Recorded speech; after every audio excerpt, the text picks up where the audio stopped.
Bismillahirrahmanirrahim. Assalamu alaikum, dear students. I am Mohammad Zahid Mahmood, lecturer physical education and sports sciences, the Islami University of Bahawalpur. और आप देख रहे हैं मेरा YouTube channel physical education with Zahid. Today we discuss about the anatomy of a digestive system, a comprehensive overview. आज हम digestive system की कुछ अनाटमी के बारे में डिस्कस करेंगे. अनाटमी एंड फिजियोलॉजी दोनों को ही डिस्कस करेंगे कि इसमें डाइजेस्टिव सिस्टम में कौन कौन से अज़ा शामिल हैं और फिर उनका क्या काम है. The anatomy of digestive system is a remarkable study of the interact structure and process that facilitates the injection, breakdown, absorption and elimination of nutrients from the food you consume.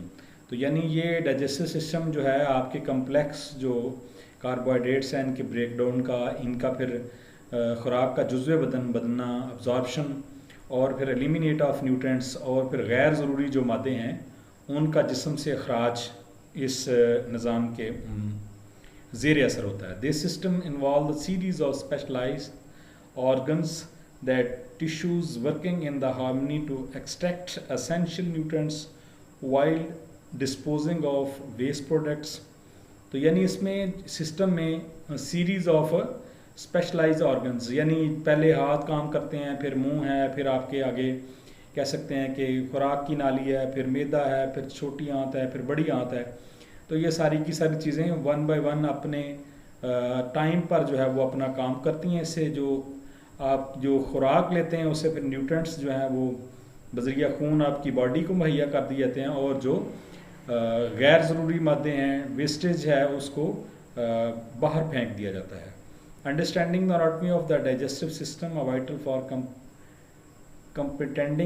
comprehending its function and significance, its role for overall health and well-being. ज़ाहिर सी बात है कि आपकी जो बीमारियां हैं उसका 90% जो है वो मैदे से पैदा होती हैं. जब आपकी खुराक सही तरह से हज़म नहीं हो पाती या आप खुराक को हज़म नहीं कर पाते या आप ज़्यादा खा लेते हैं, तो इन तमाम सूरतों में जो आपकी जितनी भी बीमारियां हैं ये सब की सब पहले आपके डाइजेस्टिव सिस्टम से ही जन्म लेती हैं.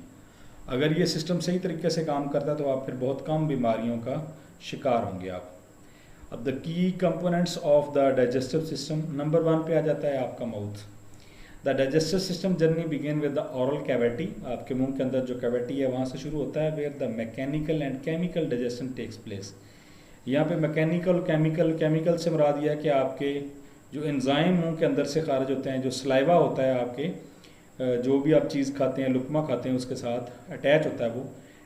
Teeth break down the food mechanically while saliva containing enzymes like amylase start the chemical break down of the carbohydrates. तो एमेल्स जो है ये ब्रेक कार्बोहाइड्रेट्स को ब्रेक करता है. हम सारे पढ़ेंगे यहाँ पे कि फैट किसको डिज़ॉल्व करता है, प्रोटीन के लिए कौन सा आपका एंजाइम इस्तेमाल होता है. तो यहाँ पे सलाइवा फूड के साथ अटैच होता है और एमेल्स जो है वो कार्बोहाइड्रेट्स को तोड़ देता है. दांतों का ये काम यहाँ पे देखें आप, दांत 4 किस्म के, आप कुछ नुकीले हैं, कुछ सीधे हैं, कुछ मोटे हैं, जिस तरह दाढ़ हैं. तो ये सारे के सारे इनका काम है खुराक को छोटे छोटे बिल्कुल उसको चीरना, फाड़ना, छोटे करना और छोटे छोटे टुकड़ों में करके फिर दाढ़ जो है यही कहा जाता है कि एक लुकमे को अगर आप 40 बार चबाएं तो वो आपकी खुराक जो है वो हाजमा बिल्कुल अच्छा हो जाता है.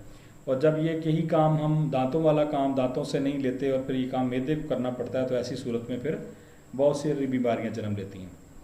Pharynx and oesophagus. Once chewed mix the saliva with the food bolus passes through the pharynx and into esophagus, a muscular tube that transport the food to the stomach through the peristaltic contraction.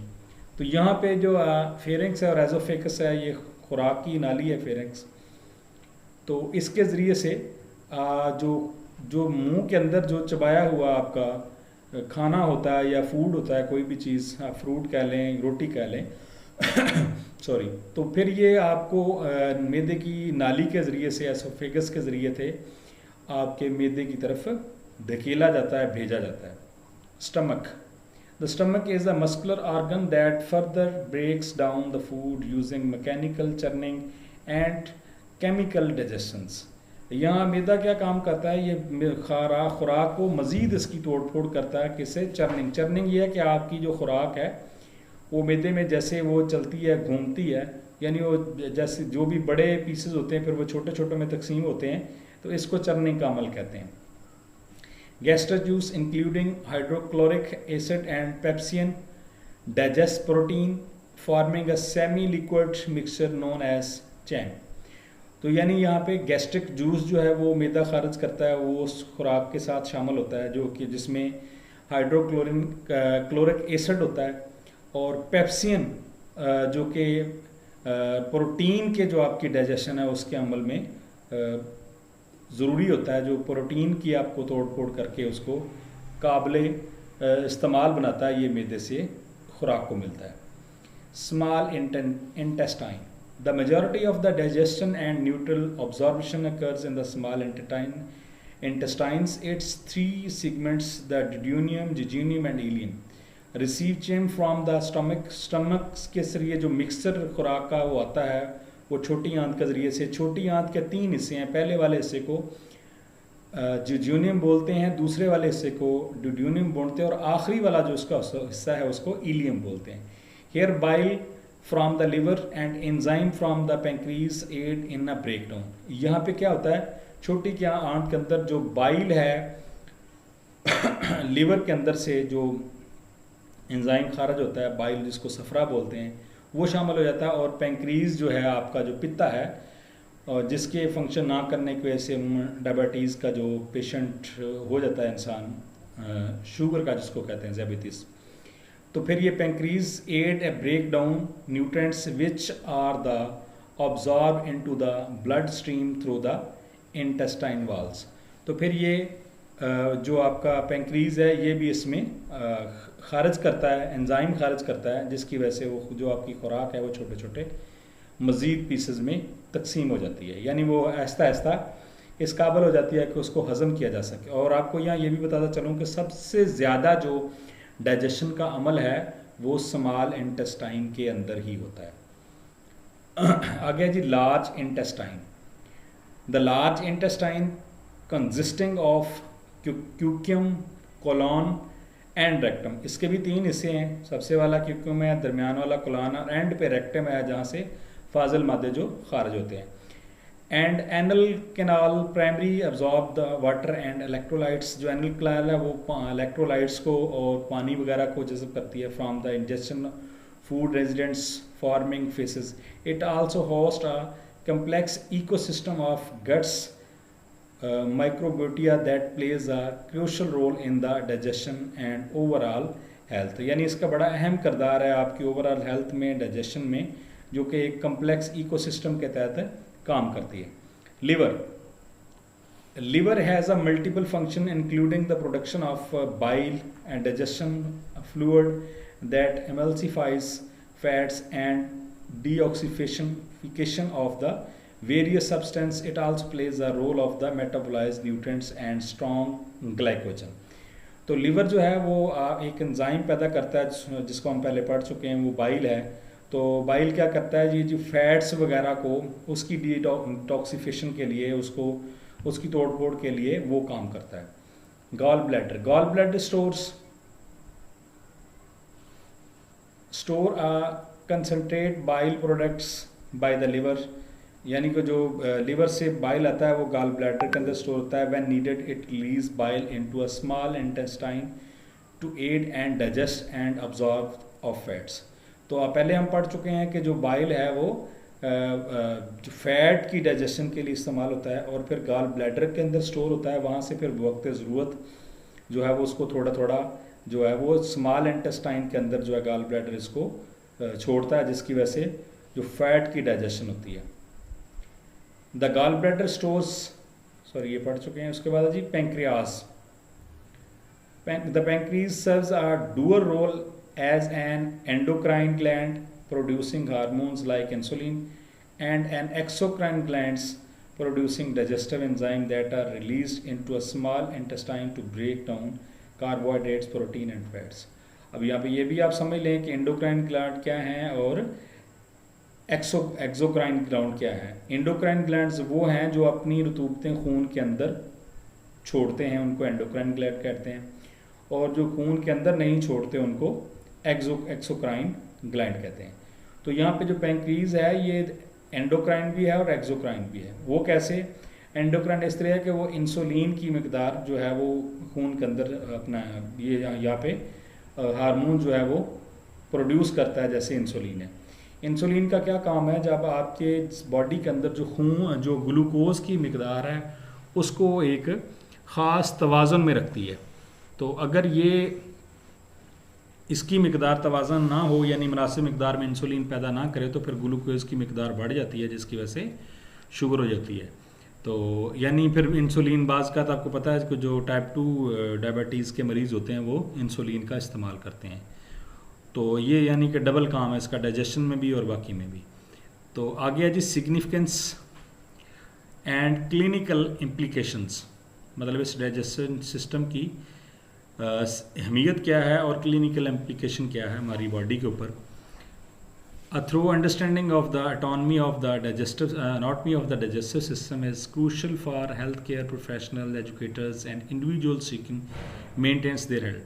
ये ज़ाहिर सी बात है कोई professional या educator के लिए ज़रूरी नहीं है, जो हम हर शख्स के लिए ज़रूरी है कि उसको अवेयरनेस हो उसकी अपनी बॉडी के मतलब को, अपने डाइजेस्टिव सिस्टम के मतलब को, क्या खा रहा है, क्या पी रहा है, उसे किस चीज़ की ज़रूरत है, क्या खाना चाहिए, क्या पीना चाहिए, और कब और किस वक्त ये चीज़ें करनी चाहिए।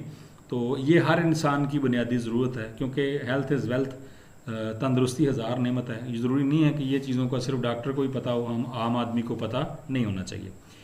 Digestive disorder such as gastro oesophagus reflux disease, यानी एक डिजीज़ के बारे में बताया गया कि ये डिसऑर्डर हो जाता है डाइजेस्टिव सिस्टम का। Irritable bowel syndromes and Crohn disease can dispute the normal function of the complex system leading to the discomfort, malnutrition and others, यानी ये डिस्कम्फर्ट का सबब हो सकती हैं, खुराक की कमी की वजह से हो सकती हैं। डिफरेंट किस्म की बीमारियां हैं जो डाइजेस्टिव सिस्टम के डिसऑर्डर की वजह से होती हैं। तो knowledge of the anatomy helps diagnose and treat such conditions effectively. First of all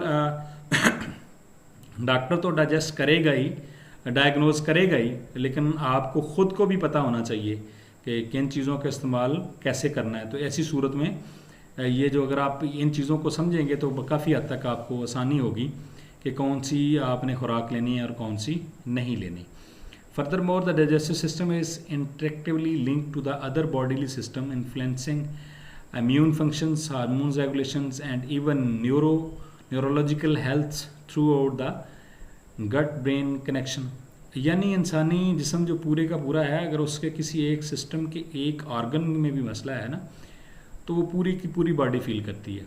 तो यहाँ डाइजेस्टिव सिस्टम से ना सिर्फ को कहता है कि इम्यून सिस्टम, बल्कि उसके साथ साथ आपका हार्मोनिक जो सिस्टम है वो भी है, न्यूरोलॉजिकल हेल्थ जो आपकी वो भी डिस्टर्ब होती है। Proper digestion and nutrition absorb are essential for maintaining optimal energy levels, promoting growth and supporting overall bodily functions.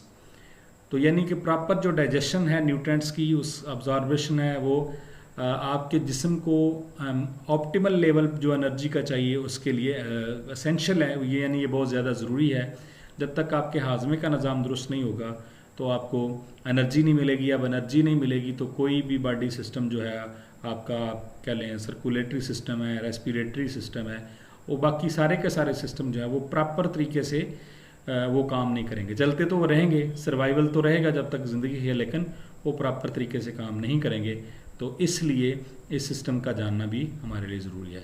यहाँ पे ये है जी, ये sportsinformation.com, ये आपके लिए बड़ी अच्छी बात है कि अच्छी खबर है कि आप इस वेबसाइट के ऊपर जाकर अपने ये जो नोट्स हम पढ़ रहे हैं, बहुत सारे बच्चे ये कहते हैं कि सर ये नोट्स मिल जाएंगे, तो इंडिविजुअली तो बड़ा मुश्किल है, मतलब 2-3 हज़ार सब्सक्राइबर हैं, सबको भेजना, बहुत सारे स्टूडेंट हैं इसके अलावा भी, तो जो अप्रोच करते हैं। तो मैंने ये कोशिश की है कि इन तमाम को इस वेबसाइट के ऊपर गाहे बगाहे आहिस्ता आहिस्ता तमाम जो लेक्चर्स हैं उसको अपलोड करता आ रहा हूँ, ताकि आप यहाँ से अगर वीडियो सुनने के बाद अगर आपको या जिसकी वीडियो नहीं भी है, अक्सर MCQs जो सब्जेक्ट के वाले से है, मैं या सब्जेक्टिव किस्म की इन्फॉर्मेशन आपको मुहैया करता हूँ, और वहाँ वेबसाइट के ऊपर ऑब्जेक्टिव क्वेश्चंस भी हैं विद आंसर्स, और बड़ी आसानी से आप लोग वहाँ से पढ़ भी सकते हैं और उसको डाउनलोड भी कर सकते हैं।